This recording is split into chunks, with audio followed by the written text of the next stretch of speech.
Nous voici à Mars-aux-Ceux, hameau de la commune de Mézières-en-Drouais, en Eure-et-Loir, à 7 kilomètres de Dreux. À Mézières, un clocher avec une église. À Mars-aux-Ceux, un autre clocher qui surmonte non pas une église, mais un temple protestant. Dès 1559, en effet, une communauté protestante s'est formée à Mars-aux-Ceux, qui, au fil du temps, rayonnera sur tout le département d'Eure-et-Loir, grâce notamment au pasteur Ney, dont le ministère dura 46 ans, de 1810 à 1856. C'est à ce pasteur que l'on doit la construction du temple. Inauguré le 8 décembre 1821, il était impensable de ne pas célébrer son bicentenaire. Et grâce à la volonté conjointe de la mairie de Mézières-en-Drouais et de l'association P2M, Patrimoine Mars-aux-Ceux-Mézières, cet anniversaire a donné lieu à une belle cérémonie le samedi 4 décembre 2021. C'est l'objet de ce modeste film. En dépit de conditions météorologiques très défavorables, un public intéressé, tout autant par l'aspect patrimonial que par le passé protestant du village, a répondu présent. De tous âges, de toutes confessions, croyants ou non-croyants. Après que la cloche ait été activée, ravivant d'ailleurs bien des souvenirs, après quelques chants de la chorale de P2M, après différentes prises de parole, et il y eut donc le dévoilement d'une plaque rendant hommage au pasteur Ney. Une visite du temple était proposée, respectant les exigences sanitaires, bien sûr, et un petit opuscule retraçant le passé protestant du village était disponible contre la modique somme de 5 €. Jugé unanimement très documenté, il en subsiste quelques exemplaires qui sont disponibles auprès de P2M, dont les coordonnées seront indiquées à la fin de cette vidéo. Enfin, pour conclure ce bel après-midi, quelques pâtisseries arrosées de bulles pétillantes étaient proposées au courageux public. Donc, monsieur le député, monsieur le président de l'agglomération, madame la conseillère départementale, chers collègues, mesdames, messieurs, je vous prie d'excuser donc les représentants de l'État, le conseil régional, qui n'ont pas pu être présents, donc qui ont été retenus par d'autres obligations. Donc, en ce 4 décembre 2021, je suis heureux de vous accueillir en ce lieu, malgré les conditions météorologiques qui sont assez incertaines, pour fêter le bicentenaire du temple de Mars-aux-Ceux, temple protestant de Mars-aux-Ceux. Je tiens tout d'abord à remercier P2M, l'association P2M, Patrimoine Mézières Mars-aux-Ceux, et sa présidente Hélène Mignot, pour l'organisation de cette cérémonie. Élément de notre patrimoine communal, cet édifice témoigne de la riche histoire du protestantisme dans notre région, et plus particulièrement à Mars-aux-Ceux, hameau de la commune de Mézières-en-Drouais, pour ceux qui ne le savent pas. C'est en l'an de grâce 1559 que Pierre Fontaine, alors curé de Mézières, devint le premier pasteur de la paroisse protestante de Mars-aux-Ceux. Annonçant la réforme, dénonçant les abus de l'Église et prônant un retour aux sources du christianisme, il trouva le soutien des vignerons du plateau de Mars-aux-Ceux. Pauvres et laborieux, alors que les habitants de Mézières étaient les habitants riches, la petite bourgeoisie, et le clergé leur sautirant toujours plus d'impôts. C'est ce qui explique le développement du protestantisme finalement sur Mars-aux-Ceux. De nos jours, cette opposition entre Mars-aux-Ceux et Mézières a presque disparu. Presque, je dis bien presque. Mais force est de constater qu'il y a encore des réactions quand nous supprimons Mézières, quand nous supprimons Mars-aux-Ceux dans notre bulletin trimestriel, enfin dans nos documents d'information. D'ailleurs, on a gardé dans le bulletin trimestriel Mézières, Mars-Osseux. Très bien. C'est très bien, voilà, je sens qu'il y a des réactions encore. Donc résistant à la révocation de l'édit de Nantes par Louis XIV de 18 octobre 1685, on va faire un peu d'histoire, à la promulgation de l'édit de 1724 par Louis XV, malgré certains départs de fidèles vers l'Angleterre, le Canada et l'Irlande, ce berceau du protestantisme vit la création, après la proclamation de l'édit de Versailles en 1788, dit de tolérance, d'un cimetière protestant à cet endroit. Ici, il y avait un cimetière qui était clos de murs, de chaque côté d'ailleurs. Ce n'est que le 19 octobre 1807 que l'église protestante de Mars-Osseux fut officiellement reconnue par décret de Napoléon Ier, précisant que les fidèles de la paroisse de Mars-Osseux et leurs voisins du Drouet, du Tibret, auraient un oratoire et un pasteur. Le pasteur Léon Louis-Frédéric Ney fut installé premier pasteur post-républicain le 23 juillet 1810. Il œuvra pour la construction du temple, dont la première pierre fut posée le 2 juin 1821. Il y a donc 200 ans. Il fut inauguré le 8 décembre 1821, presque 200 ans jour pour jour, en présence de Pierre Gaillard, maire de la commune de Mézières. Donc là, de l'histoire, je suis un descendant. Donc merci à Philippe, merci à Philippe pour toutes les recherches généalogiques. Un nouveau clocher a été installé, celui-ci, en 1861, à l'initiative du pasteur Caillat. Aujourd'hui, le cimetière protestant a disparu, transféré en 1883 dans un cimetière communal, regroupant catholiques et protestants à égale distance entre l'église et le temple. Donc, le temple et son clocher veillent toujours sur le village de Mars-Osseux. Ils participent à l'identité communale. Mézières-en-Drouet est l'une des rares communes de France à posséder 2 clochers, qui apparaissent tous les deux d'ailleurs sur notre logo. Avec la loi du 9 décembre 1905 instaurant la séparation de l'Église et de l'État, le temple est devenu, dès 1907, la propriété de la commune de Mézières-en-Drouet, qui doit maintenant en assurer sa conservation et sa remise en état. Donc l'exercice du culte protestant a été confié aux associations cultuelles successivement à l'Église évangélique, dont le nom figure toujours sur le fronton du temple, et à l'Église réformée de France. Je suis heureux de voir qu'actuellement ces 2 communautés religieuses protestantes sont réunies et espère qu'elles trouveront ensemble des solutions pour faire revivre l'âme de ce temple. Aujourd'hui, l'édifice est fermé pour des raisons de sécurité et afin d'engager des travaux de remise en état qui ne risquent pas de compromettre l'inscription ou le classement du temple au titre des monuments historiques, la municipalité de Mézières a confié à Pierre-Alexandre Trost, qui est ici d'ailleurs parmi nous, ici jeune architecte, la réalisation des diagnostics architecturaux. En fonction de ces préconisations, nous espérons rendre à nouveau possible l'utilisation du temple dès 2022, dès l'année prochaine. Merci. Selon les époques. Aujourd'hui, ce lieu témoigne de toute cette histoire et de ces histoires, mais surtout des hommes et des femmes vivent ici et partagent ce qui les fait vivre. Les conditions de vie ont profondément changé. Et pourtant, malgré le confort qui est le nôtre, les mêmes questions se posent sur la vie, la mort, la vérité, la maladie, la justice, la paix, l'accueil de l'autre. Les protestants, avec d'autres, et quel que soit le lieu, portent ces questions et trouvent leur raison de vivre dans la lecture de la Bible. Ils pensent avec émotion à tous ceux qui les ont précédés et leur ont transmis ce trésor. Ils disent leur reconnaissance à Dieu pour cette histoire et leur confiance pour les 200 ans qui s'ouvrent, et même plus. Pasteur Emmanuel Sebol, président du Conseil national de l'Église protestante unie de France.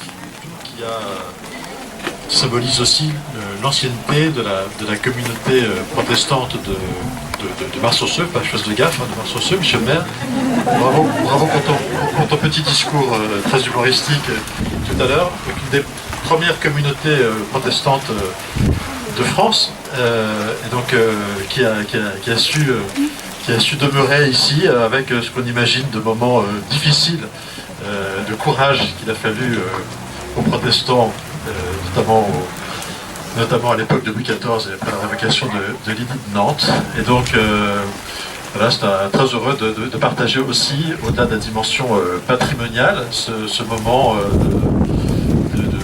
de souvenir de l'histoire de la présence protestante aux confins du Drouais et du canton d'Annette, ici à Mars-aux-Ceux, communauté avec laquelle j'ai entretenu moi des liens privilégiés avec ma première suppléante comme conseiller général, puisque je ne l'ai pas choisie parce qu'elle était protestante, mais je trouve que Evelyne Lefebvre était une fidèle de votre temple, et donc un pilier même du temple, et bien voilà, et donc très heureux une fois encore d'être avec vous et de célébrer aussi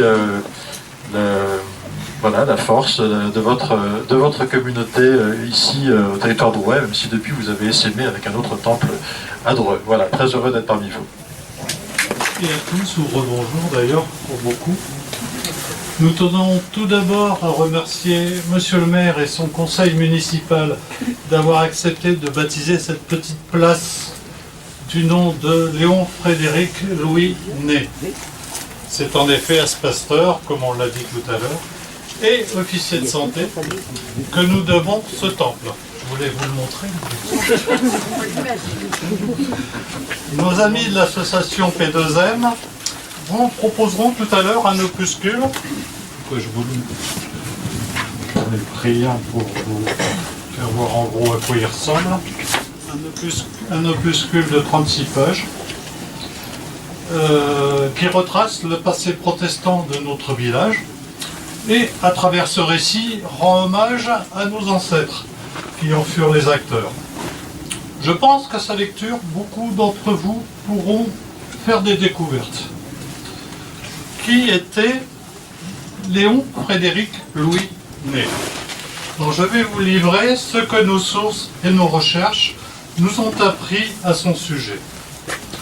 Il voit le jour le 20 août 1784 à Bohain, dans l'Aisne.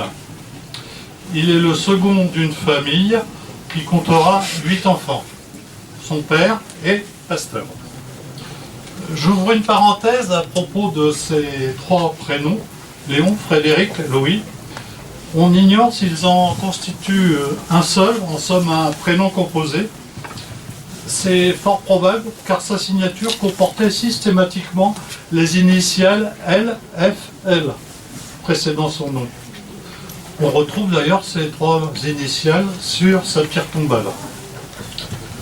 Ney entreprend des études de médecine, mais sa foi, et sans doute l'exemple de son père, le conduisent à devenir à son tour pasteur. Les connaissances médicales qu'il a acquises lui vaudront d'être par ailleurs reconnu officier de santé. Aucun rapport avec les grades militaires. Les officiers de santé étaient habilités à pratiquer les actes les plus simples de la médecine, les actes les plus pointus étant réservés aux seuls médecins. Le jeune Ney ne manque pas de courage et, peut-on dire, de patriotisme. En effet, il s'engage volontairement en 1803 dans l'armée napoléonienne et intègre le 1er régiment d'infanterie. Souffrant de gouttes, il sera cependant réformé 16 mois après. Alors, avec le Concordat, Napoléon Ier avait légiféré sur les relations entre les différentes religions et l'État, et le 11 février 1807, comme l'a dit Philippe tout à l'heure, il rendait à Fontainebleau un décret signifiant qu'il y aurait à Mars-aux-Ceux un oratoire et un pasteur de la communion réformé, dont il fixait le montant de la rémunération par l'État. Ce n'est cependant qu'en 1810 que ce pasteur sera nommé, en la personne, vous l'avez deviné, de Léon Frédéric Louis Ney. Il a alors 26 ans. Il vient d'épouser Virginie Scipion Hébert, 17 ans. Orpheline depuis son plus jeune âge, son père, Jacques René Hébert, fut sous la Révolution un célèbre pamphlétaire. Le livret de P2M vous en dira davantage sur ce point. Le jeune couple s'installe à Mars-aux-Ceux, dans un logement modeste. On imagine le dépaysement pour la jeune épouse qui ne connaissait jusque-là que la vie parisienne. Ney, quant à lui, s'intègre rapidement. On le voit faire flèche de tout bois. Zélé, entreprenant, tout à la fois pasteur, médecin, théologien, il fait preuve d'une incessante activité. J'ajoute pour l'anecdote, car cela illustre son dynamisme, qu'il n'hésite pas à faire danser les jeunes paroissiennes le soir de leurs noces. C'est quand même original pour un pasteur. Il dessert les centres protestants d'Eure-et-Loir, de Dreux à Cormainville, près de Châteaudun, en passant par Brozolles, Saint-Georges-sur-Eure, circulant en voiture à cheval, imaginez ce que cela peut représenter, catéchisant, célébrant les offices, soignant les malades, accouchant, opérant même parfois dans près de 52 paroisses. Il se fait même négociant à l'occasion et dans un courrier, il se propose de procurer du bon vieux vin de Marsauceux ou de Raville à ses amis de Rouen. Ney poursuit un rêve, élever un temple à Marsauceux. Les cérémonies religieuses se tiennent en effet dans une grange dont le bail arrivera bientôt à expiration. Il va s'investir dans ce projet avec une détermination totale, sans crainte d'interpeller les autorités et de revenir inlassablement auprès d'elles. Alors, il peut compter sur le soutien des fidèles, les Basemont, les Champagne, les Debuts, les Guy, pour ne citer que ces patronymes, ils sont familiers encore à beaucoup d'oreilles d'habitants de Marsauceux. Et notre fougueux pasteur sait aussi faire le buzz, comme on dirait aujourd'hui. Les livrets décrit, je fais la promo, le livret décrit la manifestation qu'il organise en 1815 devant la grange qui sert de lieu de culte, grange qui est alors occupée par les Cosaques. Il exploite l'événement pour une nouvelle fois interpeller le préfet. Et après 10 années de démarche et l'appui sans faille de ses paroissiens, il a la joie de voir son rêve se concrétiser. Le temple est élevé près de ce qui était alors le cimetière Huguenot dont parlait tout à l'heure Philippe aussi. Il est donc inauguré le 8 décembre 1821.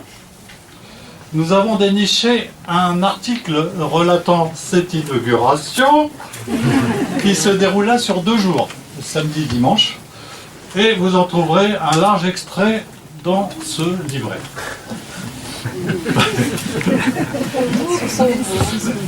N'est-ce pas ? Ney poursuit ses initiatives. C'est un homme d'initiative. En 1822, il est en France le premier pasteur à remettre une Bible aux jeunes époux le jour de leur mariage. Et cela va devenir une tradition. Plus tard, il obtiendra même que des Bibles soient imprimées en gros caractères pour en faciliter la lecture pour les gens dont la vue décline, disons. Il encourage aussi la mise en place d'une assemblée de femmes. En 1824, la Société biblique auxiliaire de Marsauceux est créée. Elle est constituée uniquement de femmes, à l'initiative de l'institutrice de l'école protestante, j'y reviendrai, de l'époque, Madame Gadefet. Mais sur le plan privé, les difficultés et les malheurs n'épargnent pas la vie de famille du couple Ney. Sur les 6 enfants auxquels Virginie Scipion donne le jour, 3 vont mourir sans même atteindre l'âge d'1 an. Un autre décédera à 17 ans et un autre encore dans sa 20e année. Seul Frédéric Auguste vivra plus longuement. Le couple souffre aussi de difficultés pécuniaires. Ney reçoit un traitement annuel de 1000 francs. Ça ne suffit pas pour entretenir sa famille, son logement, pour louer un cheval, le nourrir ou payer les frais d'auberge lors de ses déplacements. Un oncle de Rouen écrit d'ailleurs à son sujet « Je crois qu'il est trop bon, il ne tire pas assez parti de son art. Les médecins normands savent mieux se faire payer. » Notre pasteur est une nouvelle fois confronté au deuil familial en 1830, cette fois avec le décès de son épouse, qui n'a alors que 37 ans. Il se remariera en 1836 à la mairie de Mézières. Mais revenons à l'implication de Ney dans la vie publique. Apprenez qu'il figurait dans l'Almanach royal, en quelque sorte l'équivalent du Who's Who, on dirait aujourd'hui, qui listait les personnalités qui comptent. Il y était répertorié en sa qualité de responsable pour le département d'Eure-et-Loir du culte protestant. Par ailleurs, vous êtes sans doute peu nombreux à connaître une autre particularité forte, je trouve, de ce passé protestant. Imaginez que dès 1765, et donc bien avant que ne soit créée l'école publique, il existait une école protestante, ouverte à tous, qui a contribué à l'éducation de nos villageoises et villageois. Au fil du temps, les locaux de cette école, qui accueillait jusqu'à une soixantaine d'élèves, s'étaient dégradés. Et Ney décida qu'il fallait en construire une nouvelle, et n'eut de cesse que d'arriver à ses fins. Grâce notamment aux dons, mais aussi à des prêts, cette maison-école fut construite en 1843, et la maison existe toujours, elle est au numéro 5 de la rue des Écoles, ici, là. Je m'y souviens avoir fait mon catéchisme dedans. C'était plus une école, bien sûr.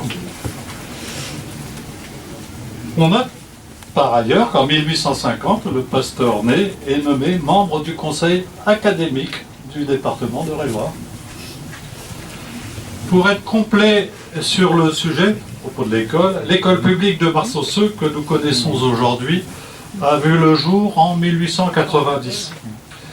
Dès lors, l'école protestante n'avait plus de raison d'être, et Jacques Vincelot, qui en était le dernier maître, passa de l'une à l'autre et devint le premier instituteur de cette école publique. Alors, entre ses activités de pasteur, ses différentes obligations de représentation, son activité d'officier de santé, Ney s'épuise. Il décédera à l'âge de 71 ans, en 1856. Pendant 46 ans, donc, il aura exercé son ministère. Il sera inhumé dans le cimetière huguenot qui entourait le temple à l'époque. Au début du XXe, comme l'a dit Philippe, il y a eu ce nouveau cimetière à mi-chemin entre l'église de Mézières et le temple de Mars-aux-Ceux, tel qu'on le connaît aujourd'hui. Sa dépouille y sera déplacée et il y repose encore. Près de M. Morizet, qui fut un éminent instituteur de l'école protestante, et de Charles Caillat, le pasteur qui lui succéda. Mais c'est là une autre histoire. Mesdames et messieurs, c'est avec émotion et respect que nous allons dévoiler cette plaque, s'il ne pleut pas trop, et rendre hommage aussi ainsi à ce personnage illustre de l'histoire du village.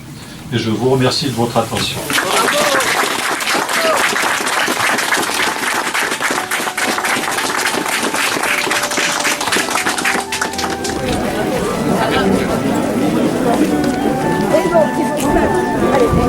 Votre attention, s'il vous plaît. Votre attention. Un moment d'émotion.